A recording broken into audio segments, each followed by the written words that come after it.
Welcome, everyone, to Alaska Quarterly Review's reading series available on the Alaska Quarterly Review YouTube channel. Please feel free to watch any of our prior programs and to share them.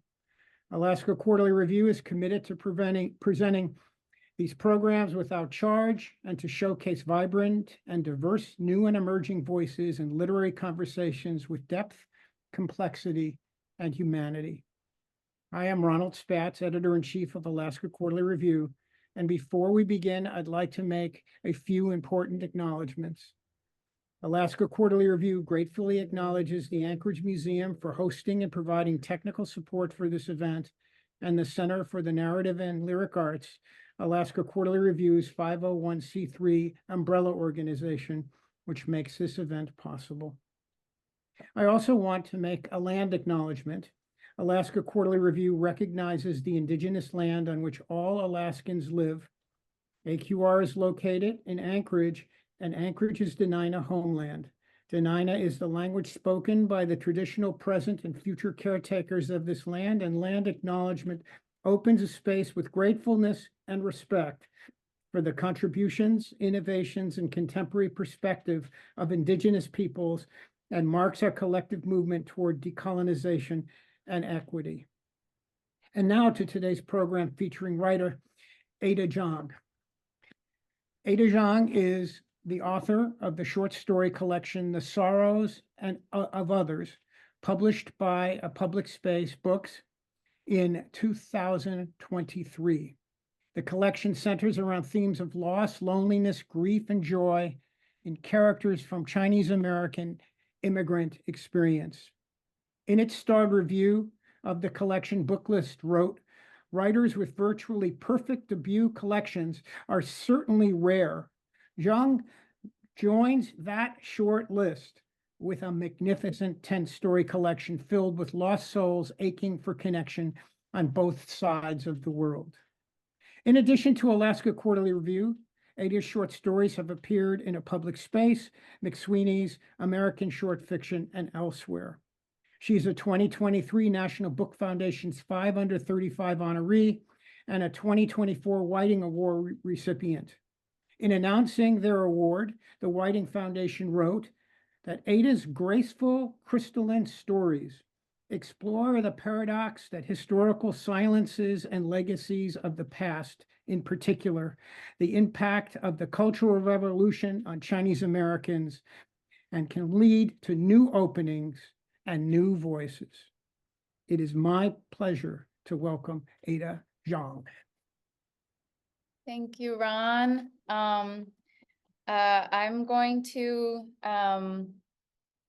it's an honor to be here. Thank you to the museum for having me. I'm going to read from a story titled Knowing, which is the story that was published in Alaska Quarterly Review. What got extended for the book, so it's a little longer than it was published when Ron kindly accepted it. But yes, it's special to me for that reason, and I wanted to read it here. So this is Knowing. We were not connected by blood. He was my mother's best friend's father, and though I never readily recall this detail, his wife had just died, prompting him to leave China and move in with his daughter in America. I was told to call him Yeye, grandfather. Downpours throughout Texas that summer beat a century-old record and ended the drought that had lasted nearly a decade. The rain came in its variations every week. Abiding drizzles, slanted thunderstorms, fat drops that hit the ground a few at a time, then all at once. It kept me away from my friends and stuck inside with no one to play with except my little brother. The lake had risen 6 inches so far and would rise 8 more before the summer was over. Until the rain stopped in August, temperatures never reached above 82. Hot, but nothing compared to what we were used to.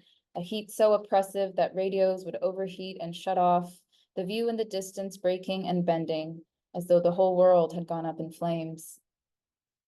"What about Sir or Mr.?" I asked my mother, scratching a fresh mosquito bite on my leg. I had met my grandparents on my father's side only once in China and was too young to remember it.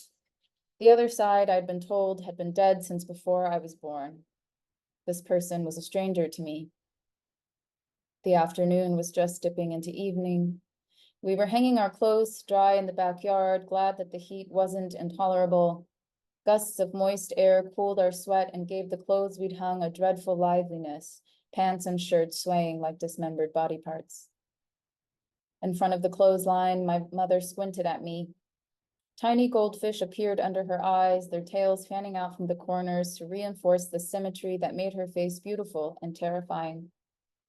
I handed her a damp t-shirt from the basket, one of Benny's. Looking away from me, my mother shook it out just once, with such force that the crack, a clean and empty sound, made me jump. "You will call him Yeye," she said, and clipped the shirt onto the line. Still squinting, she stepped back and examined her work. That is the Chinese way. She turned to me, using her hand as a visor. The shadow divided her face diagonally, one half light, one half dark. I was going into the 5th grade. The district rule was that from 5th grade on, math levels were set. If I didn't test into a higher placement now, there would be no more chances. I would be stuck in regular math until I graduated high school. "You should be excited," my father said to me the night before my first lesson. He was leaning on the kitchen island, shuffling almonds like dice around in his hand. This Yeye was a professor at Beida before the revolution. Do you know what Beida is? He caught an almond in his mouth and chewed.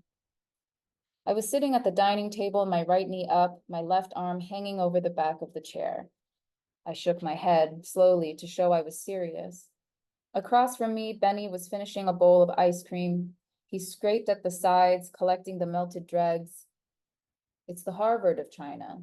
Do you know what Harvard is?" "Yes," I said. "Me too," said Benny. He raised his spoon into the air and licked the circumference of his mouth, his tongue, for that moment, its own creature. Yeye was tall and long-limbed, tawny skin, tufts of white hair.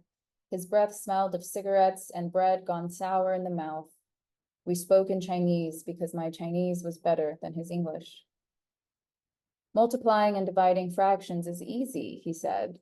"It's the adding and subtracting that's tricky." I nodded. He cleared his throat. "Do you know how to multiply fractions?" "不知道," I said quietly, aware of my accent. "Okay," he said in English, and then in Chinese. "Let's begin there." My parents drove me to Yeye's house every morning. He and Ai lived across town in a neighborhood where the houses were short and bright, a menagerie of yellows, pinks, and baby blues. I would eat my breakfast in the car, a piece of toast with peanut butter or a pork baozi, and stare out at the lake as we went over the bridge, imagining that I could see the latest rise in water level with my bare eyes. My lessons were 4 times a week, Monday through Thursday, 8:30 to noon. When the lesson was over, my mother or father, alternating days, picked me back up during their lunch break and drove me home, where I was expected to complete the homework Yeye had assigned and look after Benny, who was already in accelerated math and got to spend mornings at the Y. He complained about being at the library more than at the pool, which kept being closed that summer. I would see Yeye as soon as we turned onto the cul-de-sac, sitting with perfect posture on a resin bench on the front porch, thinking contentedly, it seemed, about something far away. Most days he didn't notice us until I'd already climbed out of the car and shut the door. Only then would he inhale and stand as though pulled up by his breath, smile and wave at me in a way that made me wonder if he'd forgotten about our lesson entirely. Together, Yeye and I would watch the black car around the curve before driving off. I took my time walking up the driveway to meet him. We didn't use workbooks. Yeye handwrote every equation so that no two were ever the same. He was right. Multiplying and dividing fractions was easy. It was the simplification that messed me up. I ended up with large numbers on the top and bottom, earning only half the points. Yeye slid my worksheet across the table, a 50 circled at the top in faint pencil. My cheeks prickled. But my answers aren't really wrong, are they? When he didn't answer, I met his eyes. The fractions are the same. Yaya scooted his chair forward and placed his elbows on the table. He wove his long fingers together, making a hammock for his chin. The same, yes, he said, but uglier. I put my pencil down. Think of it this way. Someone is telling you a story. Maybe it's something important. They talk, and while you eventually understand what they're getting at, you wish they'd said it in fewer words. You wish they would have stated only exactly what they meant. Math is sort of like that. Numbers, remember, have no end. He paused here to pantomime an explosion. His eyes darted from side to side as though seeing sparks. There is always some bigger one. The challenge and beauty in math is finding the smallest numbers to convey value, the fewest words to convey meaning. 明白了吗? I thought about saying something smart, like that I wouldn't really mind it if someone told me a story that went on and on. Picking up my pencil, I said, 明白了. 惨了, shit! My mother opened the back door and ran outside, her hand visor up against the rain. Eileen, she shouted, Lawang, Benny. Benny was playing a computer game with headphones on. My father was banging around in the garage. I was in the living room, reading on the sofa. I couldn't even pretend I didn't hear her. Outside, my mother unclipped the clothes as fast as she could and threw them at me. The rain picked up suddenly with a loud hiss, and my mother said shit some more. Halfway to the end, she began ripping everything down. The line bounced like it was laughing at us. It's getting heavy, I said. What? My mother yelled over the rain. My arms hurt, I said louder. It's getting heavy. Take those clothes inside and hang them up. She draped a pair of my father's corduroys over her forearm. In the utility room above the dryer we rarely used, I began hanging the clothes on the rail my father had mounted for this very purpose. I'd been to enough friends' houses by then to know that most families used their dryer, that it was not a frivolous appliance, as I had been led by my mother to believe. I took my time so I wouldn't have to go back outside. The smell of rain soon filled the room, a mineral scent that I knew would linger long after the clothes had dried and turned stiff. Occasionally, I would catch Ai on her way out as I was coming in. I'd known my mother's friend all my life. She was always in a rush, headed somewhere else. Her heels knocked against the peach tile, a beat that slowed when she saw me at the door. She would comb my hair back with 3 fingers. So pretty and well-behaved, she said before grabbing her keys off the wall. Study hard, okay? She winked before putting sunglasses on, her smile the last thing I saw in the door before it was pulled shut. Only once did the 2 of them come over. Inside, Yaya appraised our home, nodding with his hands behind his back. Lovely, he said, as his eyes continued to roam. Zhang found it for us, said my mother. She gestured with her head at Ai, who was retrieving a tray of takeout from the back seat of her car. Ai didn't cook, and neither did my mother. My father enjoyed preparing food and was good at it, but that was not something Benny and I could appreciate as kids. We looked forward to the restaurant fried rice that Ai came with every week. It felt like a treat to eat food from outside, and the rice, high in sodium and harder than how our father made it at home, paired nicely with the soda we were allowed to drink only when Ai came over. My father set his final dish on the table. Benny was rocking from side to side in his chair. He had trouble staying still when he was hungry. I told him to stop and looked to my mother to affirm me, affirming what she would have told Benny herself, were she not distracted by a joke that Ai was telling. So the guy goes up to the counter, ready to ask how much, which he memorized in Chinese as how much. A smile crept onto my mother's face. I was struck by how willing she was to be humored. But he panics, and what comes out instead is 好吃吗? The adults laughed with modest raucousness and turned their attention to the food. I laughed too, not because I found the joke funny, but because the Chinese it relied on for the punchline was basic enough that I had understood the joke, and I wanted that to be known. My mother passed Ai my father's signature dish, steamed eggplant topped with raw chilies. That's enough, Yaya said to Ai. Save some for other people. Eileen, my father said to me once he'd finished plating rice for Benny. My little brother's chin was already shining, his feet kicked involuntarily, the backs of his ankles knocking against the chair's wooden spindle. I told my father I didn't want any. Ayi gasped dramatically. No fried rice for Eileen? Why not? I shrugged. I hated that she was calling me out. I'm going to have more if you're not having any. She winked. I said, okay. What about a soda? Said my mother. She reached to the center of the table and jiggled a can of generic brand orange Fanta. I said no thanks and was glad this time when no fuss was made about it. During dinner, Ayi brought up the personal lives of Beijing film directors and actresses whose names I could never remember. My father stayed busy refilling everybody's plates. Benny kept trying to engage me in little games. I kept telling him to go away until he eventually left the table to go play by himself. I watched Yeye eat with extraordinary intention. He chewed loudly and unself-consciously with his mouth open. His jaw was like a machine, the intricate workings of which were visible through his skin. Half an hour passed. He ate in one continuous motion. Thank you, Wuzi, he said to my father, followed by a hiccup and a soft burp. That was delicious. My father gathered everybody's plates and announced that there was work he needed to finish. Around this time, whenever Ayu was here, he found some reason to excuse himself, leaving the women alone. It was one of the ritual aspects of the evening that I understood intuitively and had therefore never questioned. Benny invited me again to a game of Legos, and again I rejected him, but this time my mother intervened, standing over me with her head directly blocking the overhead light, encasing her in shadow. Why don't you go play with Benny? It wasn't a question, but I told her I didn't feel like it. Yeye and I have to talk, she said. About what? Just old friends catching up.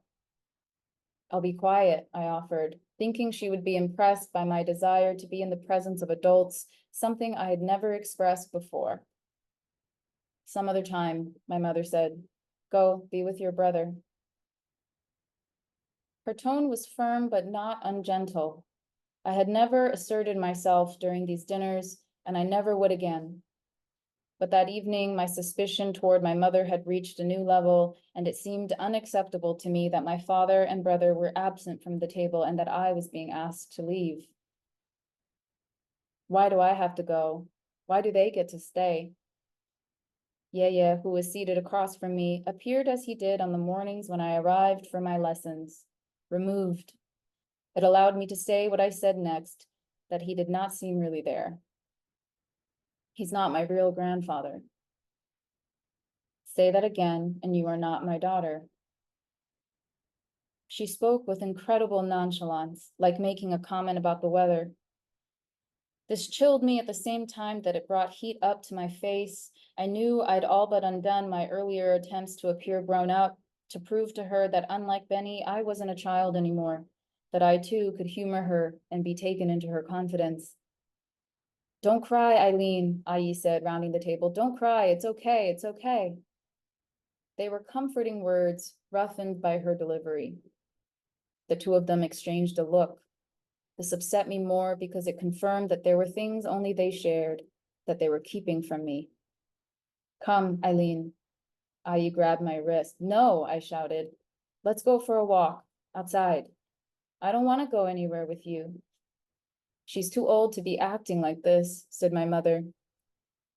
Ayi was standing between us, facing me. Her back was to my mother. Like you were never a kid before, she said, her eyes fixed. It didn't seem like she was seeing me at all. Her gaze reached all the way through me and frightened me. She looked so much like Yeye.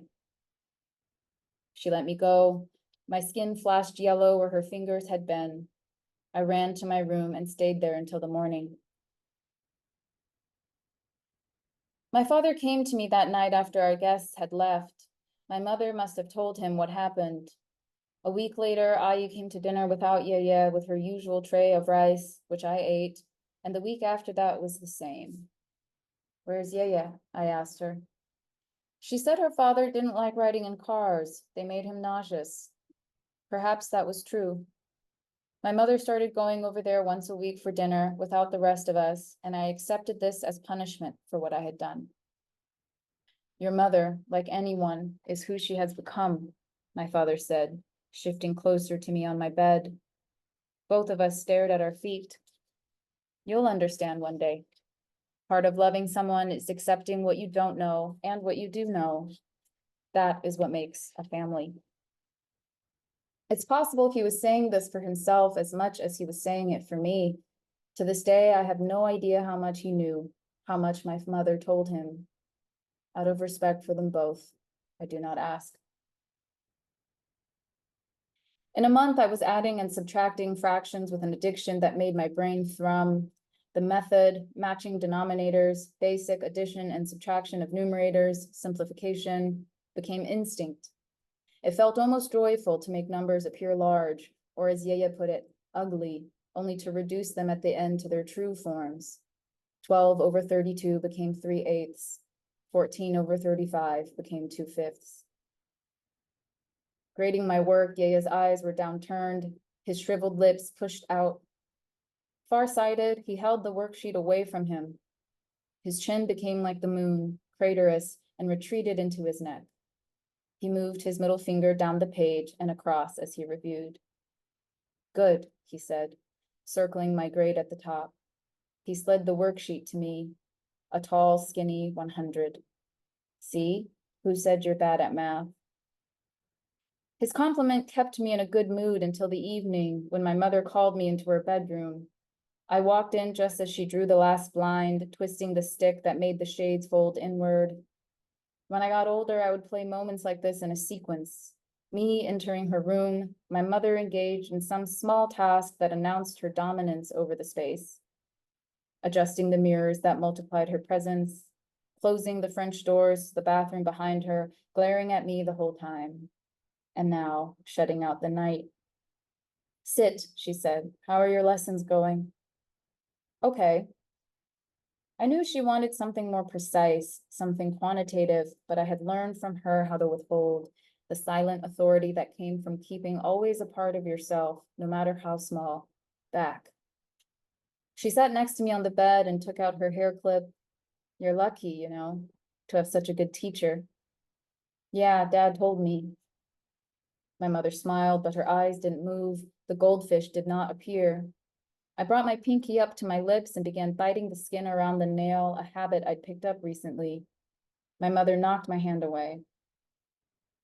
I got a 100 on a worksheet today, I said, caving. And in the past week, my grades have all been in the 90s. That's not bad, she said. There are still a few weeks before you test. Keep working hard and listening to Yaya. So what was it? I asked. What was what? The revolution in China. The question sounded abrupt and strange even to me, though my thoughts must have been circling around this for at least the past month. I believe it was why I caused a scene at that dinner. It would be years before I realized that what I was asking about was her. As long as I accepted my mother as a mystery, I didn't wonder at her steely quiet. I might have never wondered, at least not for a long time, had Yaya not appeared in our lives. She played with her clip in her lap, making the teeth open and close. It was a time that your father and I and IE grew up in. The government was changing. Many people were afraid of intellectuals. She paused. Do you know what intellectual means? She said the word in English. I did know, but I shook my head. It means highly educated, someone devoted to their studies. I joked, like me right now. My mother stared me down, her big eyes dark and muted. During that period, anything anyone did that didn't praise the new government was considered punishable. Books, music, art, history too, because it held the country's past, which the government was trying to erase. You can see how it would be difficult for intellectuals, people whose lives were devoted to these subjects, to keep doing their work. But Yaya assumed he was safe. He came from a very brilliant, well-respected family, but he was a mathematician. He'd seen a few teachers from the Wenhua department get carted away, but no one from his side. One morning, he arrived at his office to find a poster on his door accusing him of hiding foreign documents. Officials searched his office and found letters written in English. Yaya explained that the letters were between him and a friend he'd made during his year abroad. They discussed ordinary things, mostly a way for him to practice his English. He told the officials to read the letters so they could see for themselves, but the officials were, like most people at the time, illiterate in English. They didn't appreciate what they thought was taunting. Yaya lost his position at the university over this and was forced to work as a janitor at a high school for many years before being allowed to return. Her spine curled as her body softened. The bones in her back protruded like bolts, as though my mother were held together by metal. She sat up. You're fortunate, Eileen, not only to have such a wonderful teacher, but also to be able to study without worry or shame. What about my real grandparents? I said, riding the excitement of the story. Did they die in the revolution? My mother blinked twice. You shouldn't talk of death like it's the easiest thing in the world. She stood and walked to the front of the room. She flicked the lights off as though whatever she said next could only be heard in darkness. No more questions. You won't fall asleep with such a full head. The room was veiled in rose gold, the just risen sun filtering through the humidity. It wasn't raining now yet, but the forecast said sprinkles on and off for the next week. The rain was letting up. Autumn was moving in. We practiced decimals, lining up the dots for addition and subtraction, counting the numbers behind the dot for multiplication and division, converting into a fraction, a percentage. With the placement test approaching, our lessons had become mostly drills. Yaya gave me a geometry worksheet and left me alone to work while he smoked in the backyard. In the past, when he'd done this, I'd been impressed by his timing, how he never failed to lower himself into the chair, spreading his fresh tobacco scent just as I was completing the last problem. I'd made a game of trying to beat him, but even as I got faster, he seemed to anticipate my improvement. That, I thought, or his cigarettes kept getting shorter. I boxed the last answer and waited for his return. When he wasn't back, I decided I would bring the worksheet to him. I walked to the back door of Ayi's house into the wonky rectangle of light on the linoleum kitchen floor and saw Yaya's sandaled feet, tall white socks crossed right over left. I got closer until my nose was touching the glass. The sky had lost its warmth in mid-morning. It was pale blue with clouds and lumpy, ragged sheets. I had planned on tapping the glass with my nail. Yaya was just to my right in a monoblock chair, but something about his posture, lean back but rigid, eyes closed in a deliberate, unnatural way, stopped me. His left hand, the one holding the lit cigarette, was shaking a little, hovering above the chair arm. A cloud moved in front of the sun. It shadowed Yaya's face. I thought I saw that the corners of his eyes were wet, but seconds later, once the cloud had passed, his face was restored to its previous glow. Yaya opened his eyes directly to the sun. He brought the dying cigarette to his lips and pulled. I walked back to the table and waited for him. A week after I took the test, Yaya died in his sleep. Days later, I found out that my score did not meet the mark, and I believe everyone was relieved that Yaya had been spared this final disappointment. The school year passed uneventfully, and the next summer and all the summers after that would return to the dry heat. I'm able to recall that summer in detail, and I'm not sure if that should be attributed to the unusual weather or Yaya's presence. It's become a prophetic season in my mind, one in which it was determined that I would not lead an academic life. Benny would end up at Harvard. I would not. My parents are in their 60s now. I recently turned 35. I live in a college town not far from where I grew up. It was a job at the college that brought me back to Texas after so many years away, and my mother's insistence that I be closer. In the intervening years, I'd accumulated my own heartaches, for which I suffered flagrantly. My family had watched me suffer, including Ayi. She's retired now and comes to visit me every so often, making the 2-hour drive. We were sitting on my patio one morning, just the two of us, watching the day begin, when Yaya drifted into my thoughts. I had stopped thinking about him while I was absorbed in my own hardships. Now I returned to that summer. It was the first time I felt comfortable telling Ayi what I knew, what my mother had told me. While I could never say that Ayi and I were close before, our relationship through my mother, something we'd both taken for granted, an ease had found its way into our dynamic, perhaps because she had seen me at my lowest. I was starting to consider her an older friend. How old were you then? She asked. 10, I replied. My father mentioned it, so I asked. If you have already heard the story, then what do you want to know? You're his daughter, I said, as if that clarified anything. I was about to retract my question by way of apology, ashamed for still coveting stories that did not belong to me. Then she began. It must have been the 69th year. Your mother and I were in 8th grade. We were best friends.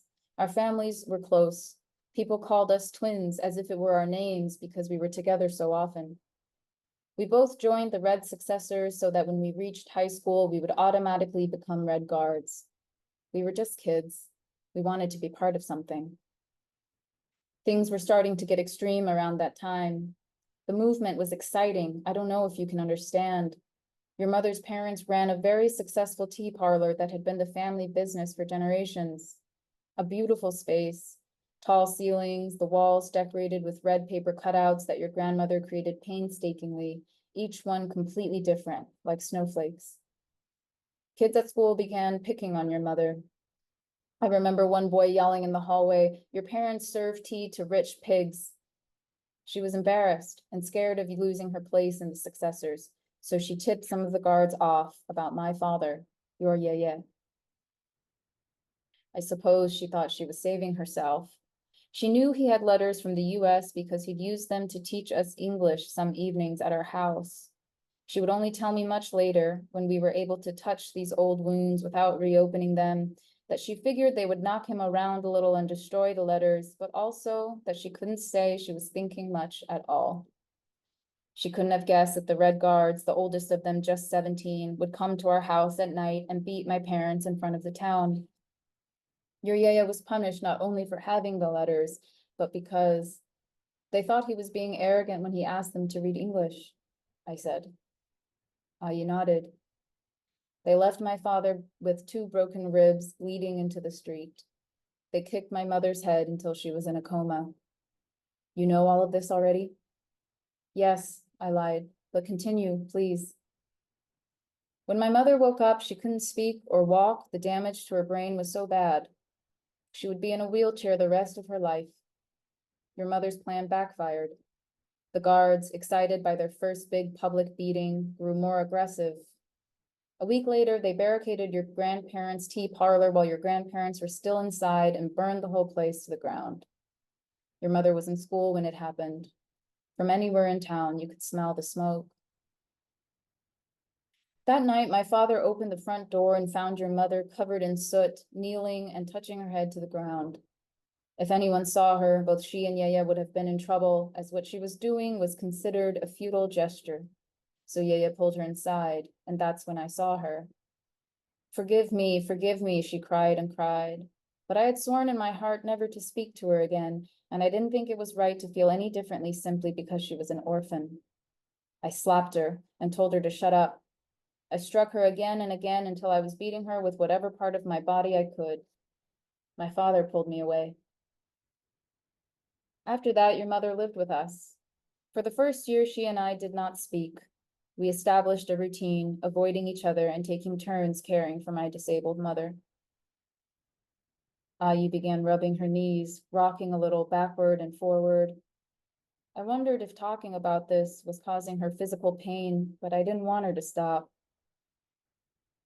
Forgiving her was the hardest thing I ever did, she said, and I didn't do it out of nobility or a good heart like my father. It's just what happened after enough time had passed. As an adult, your mother met a decent man, your father, and together they moved to the States. They sent money back to Yaya and me every month. My father, after he retired and was free to care for my mother full time, insisted that I move too, so I did. Then my mother passed, and that's when you met, Yeye.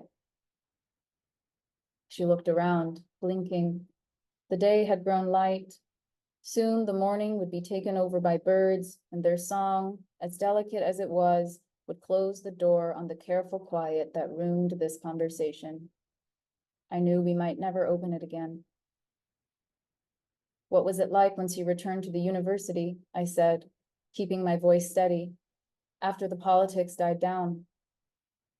Ayi stared in my general direction. He was exonerated and permitted to return, but didn't. The high school where he was a janitor was a short walk from our house. The hours were flexible. It was the easiest way to keep caring for my mother. And what about you? I said to change the subject, in case she was beginning to suspect what I knew. How come you never got married? I could ask you the same thing. Even our naughty Benny found a wife. Why haven't you found a husband? I'm young still by today's standards.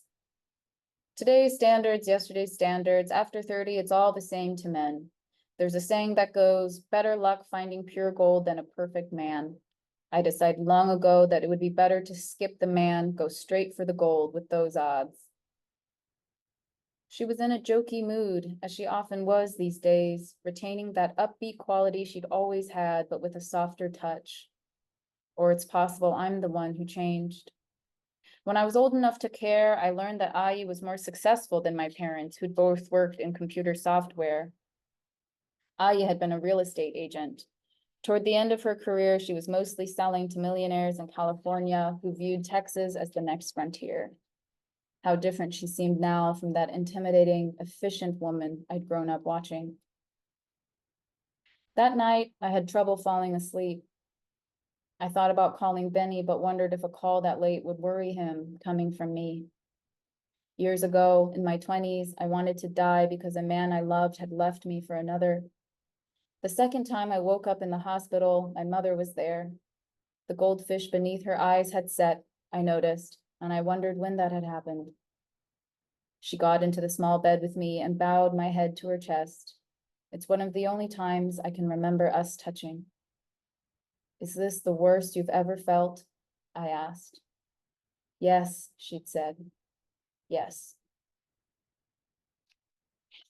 Thank you.